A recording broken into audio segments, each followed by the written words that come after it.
Hey y'all, so I am in a different location this week, and that's just because I normally do record in my car just because it's a smaller location, so it is easier to understand what I'm saying. You don't have the muffledness of my voice or any echoing. However, because I chose to record in my car, I have to turn the air completely off because the humming is just too loud. And I don't want that to be a distraction for anyone watching my videos. So, Georgia heat being what it is, I am unable to record in my car this week. My phone actually gets overheated, and it's been overheated several times, so that is the whole issue of maybe the transitions not being as smooth as what they maybe could be. That's just because I've had to pick up my phone and hold it in front of the air condition. So please bear with me this week, guys. So this week I'm going to be talking about body shaming and body issues.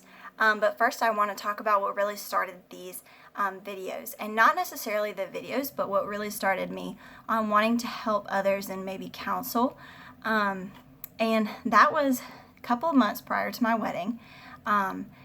People who were very, very close to me, all the way to people who I barely even talked to, they would come up to me, and if they saw me eating, they would say, "Should you really be eating that?" Or, "Don't forget you have a dress to fit into." And that was extremely hurtful, and that really upset me, and honestly it angered me at that point because I was just thinking, what gives you the right? What makes you think that you have every right to say that to me? I am going to be a bride in just a couple of months. That is already at the forefront of my head. And when I bought my dress, it actually fit me like a glove. I did not have to do any alterations as far as taking it in or taking it out. And so I wasn't going to start dieting or really change my eating habits because I didn't want to lose so much weight that it had to be taken in. So I made this extremely long Facebook post about it, basically just stating what I had told you guys. And this lady who I'm friends with showed it to her granddaughter, who had apparently been struggling with people being judgmental of her.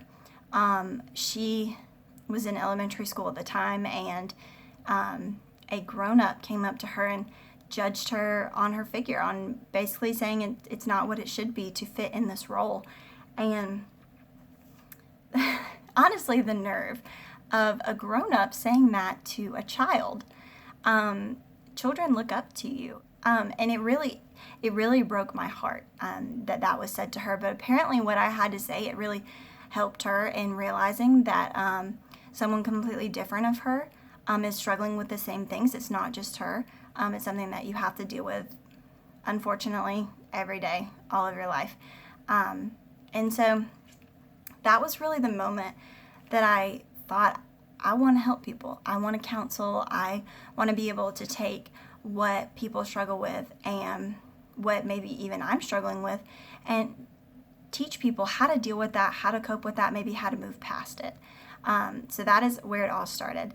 And back to, just since I am talking about body issues, something that actually no one knows is 2 weeks prior to me getting married, even though I had made the Facebook post, someone actually told me that I could stand to lose a few pounds.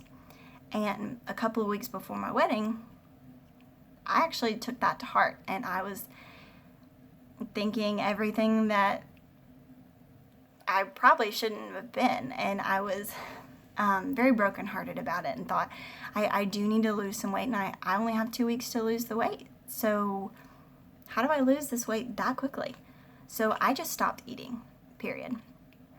Went a couple days, I had only had water, and I actually made myself very sick because of it. And so I did start eating again, and I fit into my dress just fine, for those of you who are worried. And so, but that just goes to show how words really affect people, and they really hurt people.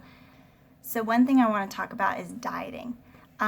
People go on these diets all the time, but my question has always been, once you go on this diet and then you go off of it, you gain all the weight that you've lost, or at least some of it. I know that I have dieted before, and dieting is not fun. Who likes to count calories or eat like those lean cuisine meals that are only this big?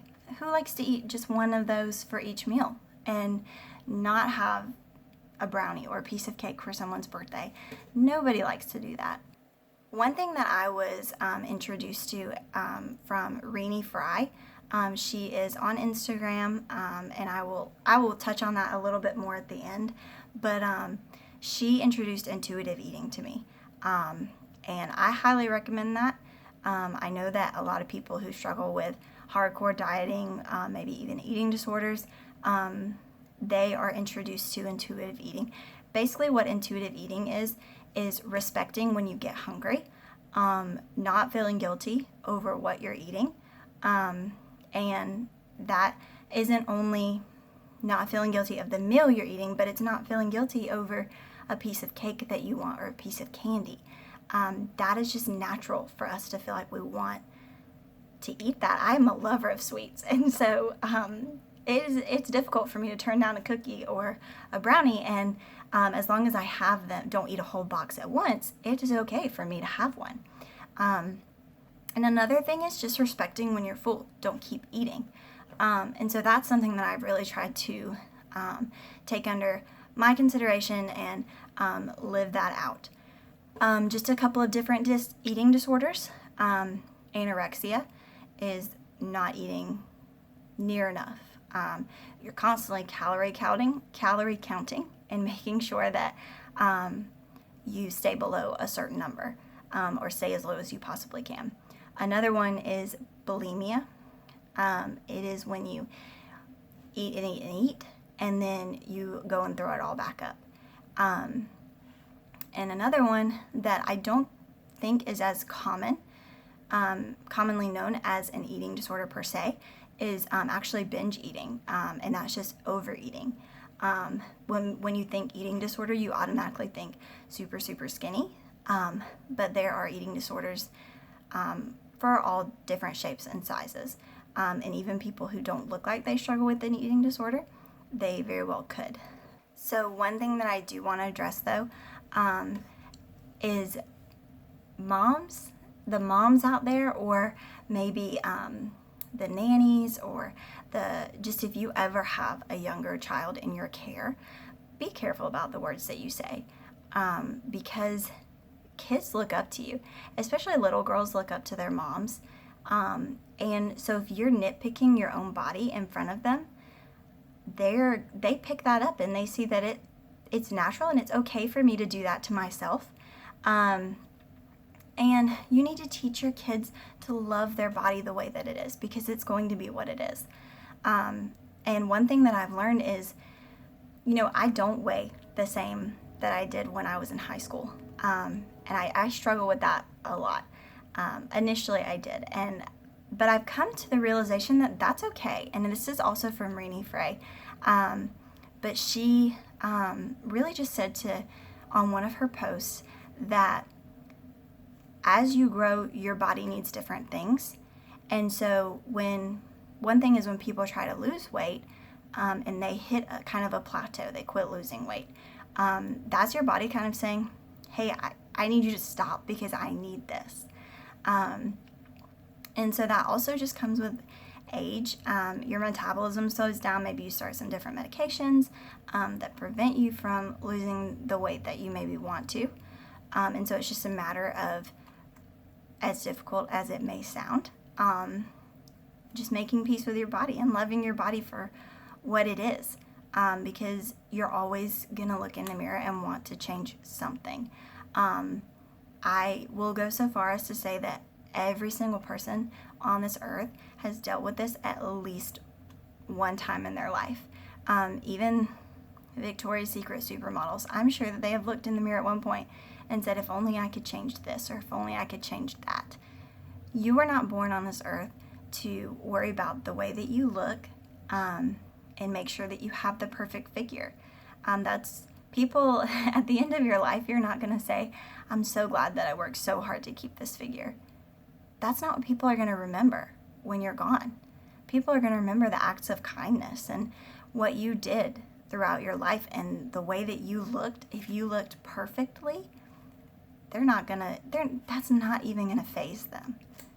Ultimately, people just really shouldn't say anything about another person's figure, because um, even just saying, if someone, let's say you're at a buffet and the person that you're with goes back for seconds, even you just saying you're really going to eat that, you have no idea how that's going to affect them.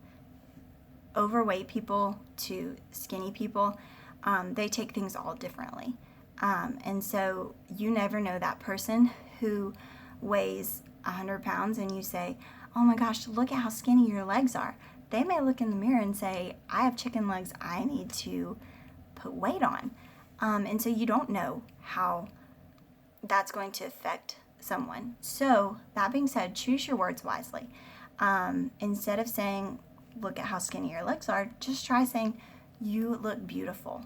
So now I am going to talk about Rini Fry. I know that I've said Rini Frey and Rini Fry. I'm honestly not sure which way to pronounce it. But she really helped me open my eyes to all of this. And I know that she's done this for several years. I'm not exactly sure how long she's been doing it. But she is on Instagram and she does have a podcast on Spotify. I have never actually listened to her podcast. But her Instagram account is so eye-opening. So definitely go check her out. Her Instagram account is called Own It Babe. She is no longer active. She has taken some time off just to really care for herself, which I honestly think is amazing, because I've said it before and I'm going to say it again. You cannot help other people if you're not taking care of yourself. And so she took that upon herself to really step out of the spotlight and focus on herself. I have no idea if she has plans of coming back, but she did leave her Instagram account up for anyone who wants to go back and look at it. So I definitely recommend checking that out. So I just want to say thank you guys for watching, and I did get a lot of positive feedback this week, and so I don't want that to go unnoticed. So thank you so much. It meant the world to me.